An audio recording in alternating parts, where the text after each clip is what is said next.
Catholic teaching recognizes the reality of spiritual warfare and the presence of evil in the world, as revealed through Scripture and the Church's tradition. In the book of Ezekiel, chapter 28, verse 12, the spiritual dimension underlying earthly events is highlighted. While some interpretations see the king of Tyre as a symbol for satanic forces, the Church understands these passages as revealing the mystery of evil and the pride that led to the devil's fall.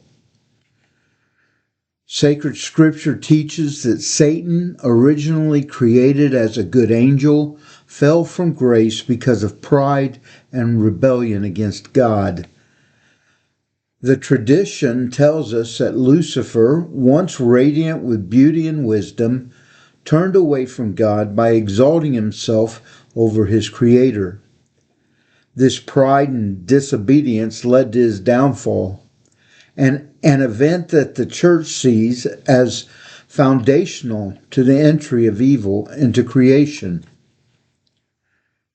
We are reminded that all gifts, beauty, intelligence, position, they all come from God. And pride in these gifts, rather than gratitude, opens the door to temptation. The Catholic faith teaches that pride was the first sin, preceding even acts such as murder or adultery. Salvation, then, is found in the humility of Christ, who humbled himself, becoming obedient to death, even death on a cross. Humility is not only the path to holiness, but also the primary defense against the snares of the evil one. Lucifer's rebellion also manifests as a spirit of discontent and murmuring against God's providence, a temptation as old as Eden itself.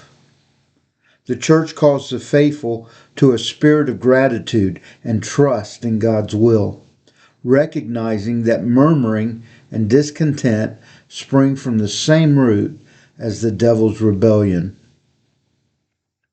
Furthermore, the Catholic tradition is clear about the danger of rebellion against legitimate authority, insofar as it stands in the place of God. And you can look at Romans chapter 13, verses 1 through 2.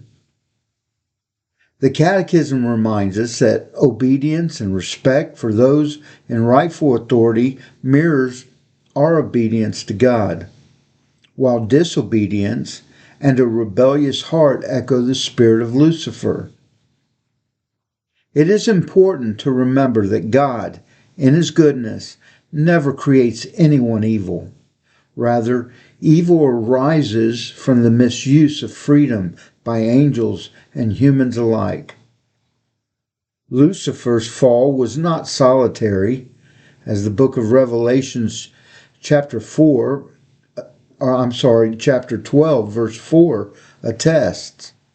He drew with him a multitude of angels who chose to follow his pride and disobedience. In the Church's understanding, the poison of pride and rebellion can spread easily.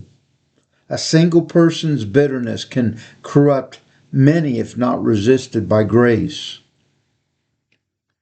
The Catholic answer to the dangers of pride, discontent, and rebellion is to seek humility and gratitude and obedience through prayer, the sacraments, especially confession and the Eucharist, and active participation in the life of the Church.